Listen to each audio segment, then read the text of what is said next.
a periodistas, a comentócratas, veo incluso a presidentes de diferentes países que parecieran minimizar la violación a las leyes internacionales, al derecho internacional, luego de la acción militar de Estados Unidos en Venezuela. Incluso hay personajes en México, ¿no? Que parecieran no entender lo peligroso de lo que está ocurriendo en el tema Venezuela. Eh, el secuestro del presidente y la primera dama, más allá de la opinión que uno tenga de Nicolás Maduro, más allá de lo que uno considere, el hecho de que hoy Donald Trump esté exigiendo 30, 50 millones de barriles del mejor petróleo venezolano, más allá de lo que usted piense del chavismo, el hecho de que Estados Unidos diga que va a gobernar, que se va a encargar de los dineros, hasta que ellos decidan no sé cuándo, que haya una transición democrática en Venezuela.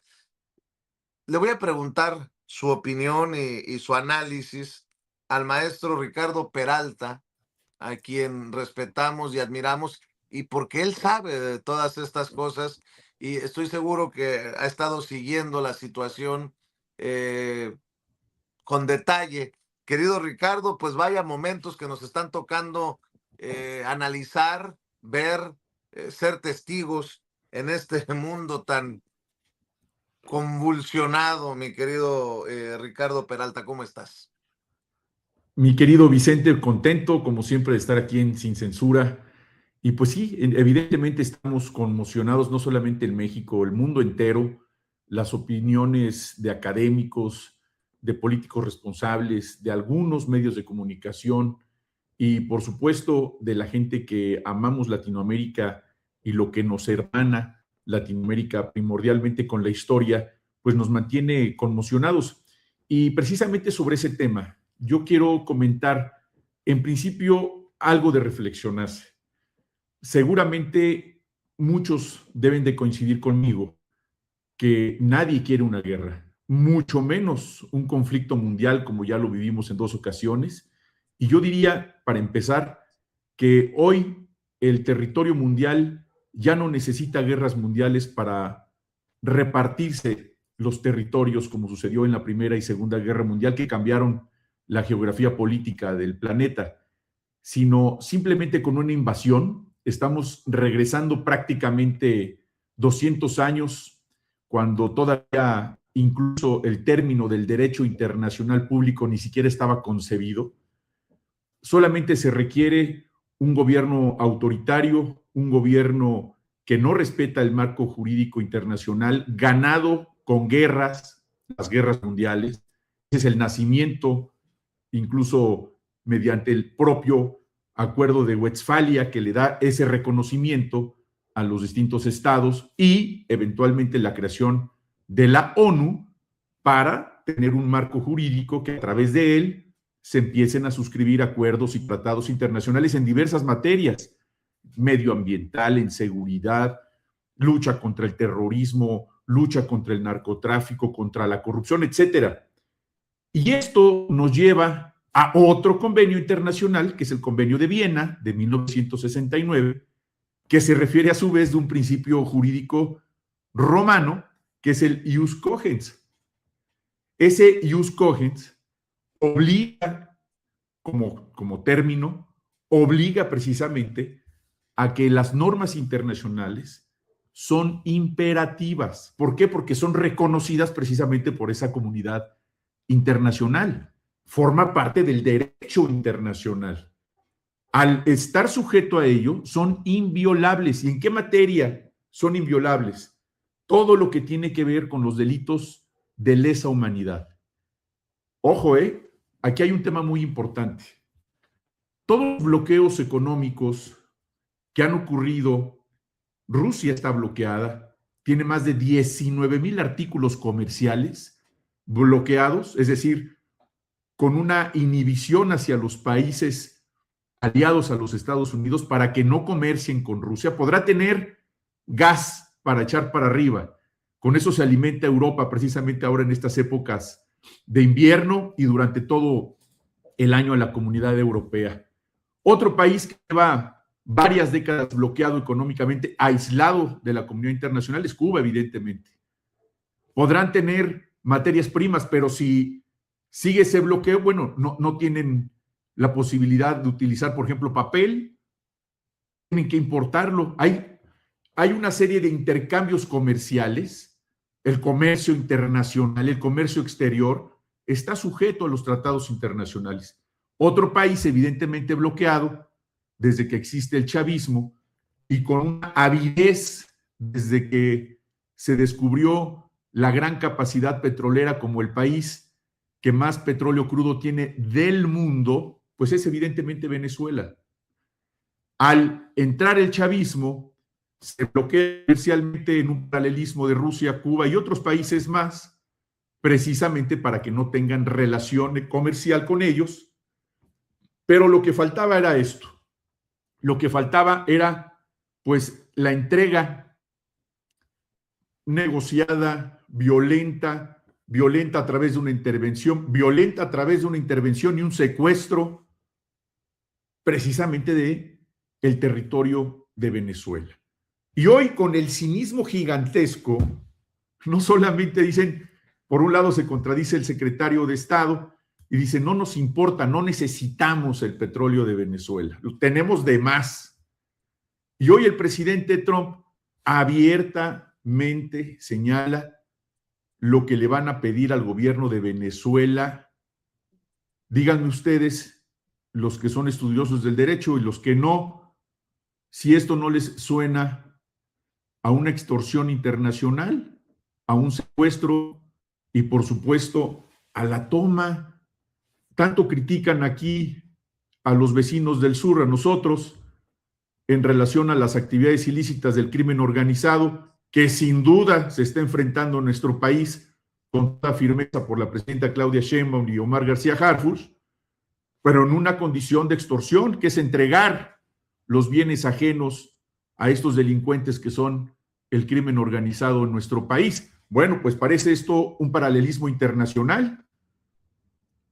Intervienen un país, secuestran al líder máximo, estén o no de acuerdo con su ratificación en las pasadas elecciones de Venezuela, tenga o no características de dictador o no, es una violentación clara al derecho internacional, al orden jurídico internacional.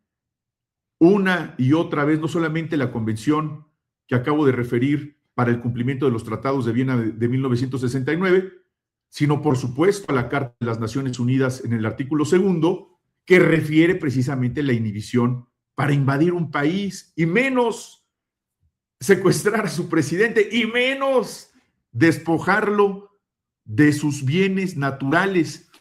Recordemos aquí, por ejemplo, en nuestro país, el artículo 27 constitucional. ¿Por quién fue modificado el artículo 27 constitucional, que era sacrosanto para la Constitución, para los mexicanos, que fue el origen en gran parte de la Constitución del 17 y posteriormente dio origen también, sin duda, a los motivos revolucionarios en nuestro país, que tiene que ver, entre otras cosas, con el origen primigenio de la propiedad de quienes, de la nación mexicana.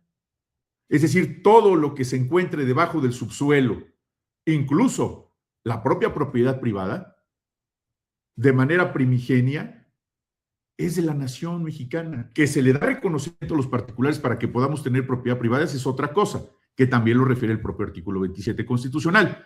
Pero primigeniamente, todos los recursos naturales son de la nación. ¿De quién? De todos. Esa es la nación mexicana. En los Estados Unidos no. Si en los Estados Unidos tienes un terreno en Texas, que por cierto fue de nosotros, y en el subsuelo encuentras petróleo, el petróleo es tuyo. Le pagas impuestos al gobierno de los Estados Unidos por procesarlo y venderlo como corresponde en cualquier país del mundo. Por eso ellos no tienen, desde sus orígenes históricos, ese arraigo con la nación. ¿Por qué? Porque es una nación, lo digo con cariño y respeto, de migrantes. ese arraigo a la tierra es de todos también. Sin embargo, no tienen esta historia que tenemos en Latinoamérica, como lo tiene Venezuela, como lo tiene prácticamente todos los países de Latinoamérica, nuestros hermanos, respecto al origen de los bienes naturales, de los recursos naturales que tiene cada uno de los territorios latinoamericanos. Entonces, esta condición, insisto, y qué bueno que lo resaltas, es una circunstancia donde nos tiene que unificar como latinoamericanos, como mexicanos. Ya sabemos quiénes no vamos a poder convencer nunca, que son los entreguistas mexicanos. Alguna vez lo dijo en un discurso López Mateos, cuando se dedicó gran parte del sexenio a nacionalizar y tener regularizada la industria eléctrica. Lo mencionó en ese discurso López Mateos. Precisamente ayer estaba revisando, miren, estos son una colección que me hicieron favor de regalarme hace tiempo, es el itinerario de la razón y la elocuencia. Es un compendio de pensadores mexicanos, particularmente de Adolfo López Mateos, y en uno de sus discursos precisamente habla de que tuviéramos cuidado, porque en el futuro vendrían mexicanos, traidores, entreguistas, que no solamente abrirían la puerta para las regulaciones normativas como lo hicieron en los sexenios de Calderón, en el sexenio de Peña Nieto, precisamente para modificar el artículo 27 constitucional y darle ingreso a las compañías extranjeras en una contrarreforma a la expropiación petrolera. ¿A qué me refiero con ello? Después de esa reforma, entraron los intereses en una forma también de expansionismo, en un libre mercado, en una libre competencia que nadie está en desacuerdo si es con reglas claras y con respeto al orden internacional, porque entonces esto deja al mundo en una tremenda incertidumbre. Es tal el riesgo de esta naturaleza, de lo que estamos viviendo históricamente en el planeta de manera inédita, porque antes se lograba esto con guerras, ahora es con amenazas y con invasiones ilegales y con, les llaman ahora, extracciones.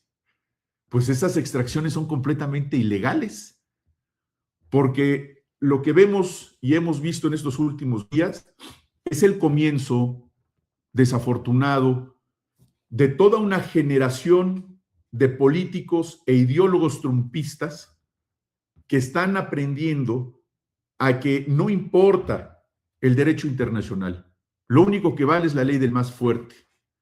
Y eso, como pensadores, como operadores y como patriotas, tenemos que velar por las siguientes generaciones, porque eso que hoy está haciendo Trump, por una cuestión cronológica, evidentemente no le dará mucho tiempo para continuar con esa gestión, pero sí para sus seguidores jóvenes. O sea, se está engendrando una generación de pensadores conservadores norteamericanos y en otras partes del mundo, que es lo más triste, particularmente en México, que piensan que eso es correcto, que piensan que en virtud de que es aparentemente un dictador o que llegó a través de una condición poco democrática al poder, pueden ellos llegar a arreglar como los grandes árbitros del mundo, a resolver una condición completamente de política interior de los países. Entonces, si el día de mañana a los Estados Unidos no les conviene el resultado de una elección en el 2027 en México, en el 2030 y así sucesivamente, los herederos de esa semilla de intervencionismo podrán intervenir a nuestro país o cualquiera del mundo porque no conviene a sus intereses. Y peor aún, si somos los vecinos del sur, recordemos, y yo los invito a que visiten el Museo Nacional de las Intervenciones que está aquí saliendo del Metro General Anaya en la Ciudad de México, muy cerca aquí de Coyoacán. Y vean cuántas veces México ha sido y ha estado sujeto a invasiones desde el punto de vista militar por parte de los Estados Unidos. Ahí en ese museo se establece cuántas intervenciones ha tenido nuestro país. Pero el país más intervenido, más invadido, más atacado desde el punto de vista bélico, político, ha sido los Estados Unidos. Y me refiero a los gobiernos.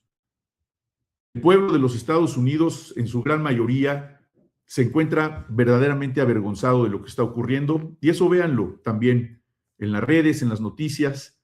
La gente que piensa, la gente que siente, la gente que ve a los latinoamericanos y al mundo como parte de la comunidad internacional, se encuentran verdaderamente avergonzados. Todavía somos mayoría los que pensamos que este tipo de actos, además de ilegales, inmorales, apátridas, abusivos, no deben de continuar en ninguna parte del mundo. Pero ¿cómo se le puede dar o cómo se puede detener una condición de esa naturaleza si el orden internacional, reflejado en las instituciones como la ONU, como la OTAN, hoy simplemente han guardado silencio? Prácticamente los países del mundo, en su mayoría, se quedaron mutis, salvo algunos liderazgos latinoamericanos que, conjuntamente con la doctora Claudia Sheinbaum, han señalado este retroceso al derecho internacional. El resto del planeta se quedaron mudos. Poco hemos escuchado de personajes respecto a esta condición. ¿Qué significa eso? Que hay ahora una crisis de liderazgos, no solamente nacionales, sino internacionales de peso. No comentócratas. Ahí que No, los hemos no visto vamos, que... no vamos muy lejos, Ricardo. La ONU, la OEA, creo que están quedando a deber como organismos, como instituciones, como, pues, para jugar un papel para el que fueron creados. Sus posiciones son muy débiles cuando se están violando precisamente las reglas de estos mismos organismos, y como lo estás exponiendo tan fácil, bueno, no tan fácil, pues es un tema complejo, el derecho internacional, la ley internacional, o sea, no hay vuelta de hoja. Es una condición muy triste porque de verdad nos deja en un auténtico estado de indefensión al planeta entero. Si estamos viendo que el futuro de los hidrocarburos está en riesgo porque ya se está acabando y que el futuro evidentemente es sí la industria automotriz a través de la energía eléctrica, pero para que eso funcione se necesita litio y para que eso suceda se necesita explotar las minas de litio. México tiene una gran producción de litio, África y otros países que se encuentran en una gigantesca desigualdad desde el punto de vista bélico respecto a los Estados Unidos. Entonces nos está faltando hacer un análisis geopolítico de qué es lo que viene en los años por venir, en los meses por venir. Esa historia de no saben hacer elecciones, no son países democráticos, esa historia de es un narcorrégimen, esa historia de son dictadores, esa historia de tienen armas de destrucción masivas, pues está viejísima, pero ¿cómo les ha dado resultados? Y podemos hacer una lista gigantesca de países que han sido intervenidos, o cómo le ponemos extraídos, para que no se oiga tan fuerte en redes sociales, invadidos, que han sido secuestrados, que han sido tomados de manera ilegal, absurda, cínica. Bueno, pues esto viene en una escalada natural y es donde se tiene que replantear la posición de México, como lo ha venido haciendo la presidenta, que ya está muy clara, pero se necesita una replicación latinoamericana, la creación de un frente latinoamericano frente a estas condiciones, porque aquí sigue Colombia en muy poco tiempo. Y después de Colombia, ¿por qué dejar a los dos gigantes al final, Brasil y México? Por el tamaño y el respaldo popular que tienen sus gobernantes. Petro pesa en Colombia, Petro es un gran líder en Colombia, no va a ser facilito que entren como lo hicieron con Venezuela, con muchas de las deducciones lógicas que mucha gente tenemos, de que eso pareció más bien una entrega a un posicionamiento fingido de un secuestro, que lo es de todos modos, más allá de que haya sido algo acordado. Pero ya incluso la propia Fiscalía de los Estados Unidos ha señalado que no tiene elementos suficientes de probanza para acreditar las acusaciones contra Maduro. ¿Qué tendrían que hacer? Independientemente de que las tengan o no, lo extrajeron ilegalmente de su propio país con el uso de soldados.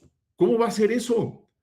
¿Puede ocurrir en México y en cualquier parte del mundo? Pues si lo están haciendo con tal arbitrariedad, con tal impunidad y sin enfrentarse prácticamente a nadie, sin ningún tipo de defensa por parte de quienes tuvieran que hacerlo, lo pueden hacer sin duda. Entonces, ese frente latinoamericano debe empezar a construirse, porque si no lo hacemos, querido Vicente, dicen que cuando veas las barbas de tu vecino cortar, pon las tuyas a remojar, pero tenemos que hacerlo, no solamente bla, bla, bla, no solamente escribir, tenemos que proponerlo, tenemos que hacerlo, y para empezar, en estos puntos de acuerdo que tenemos en tu programa, insisto, en este programa valiente, encabezado con un liderazgo como el tuyo, se tiene que iniciar ya una convocatoria abierta, inteligente, pacífica, para enfrentar este tipo de acciones donde la única respuesta que puede haber es el cumplimiento del derecho internacional y sin duda las alianzas. Recordar que esas alianzas patrióticas, nacionales, que se puedan hacer entre otros liderazgos de nuestro país para empezar, pero buscar otras fronteras que nos hermanan con los pueblos latinoamericanos.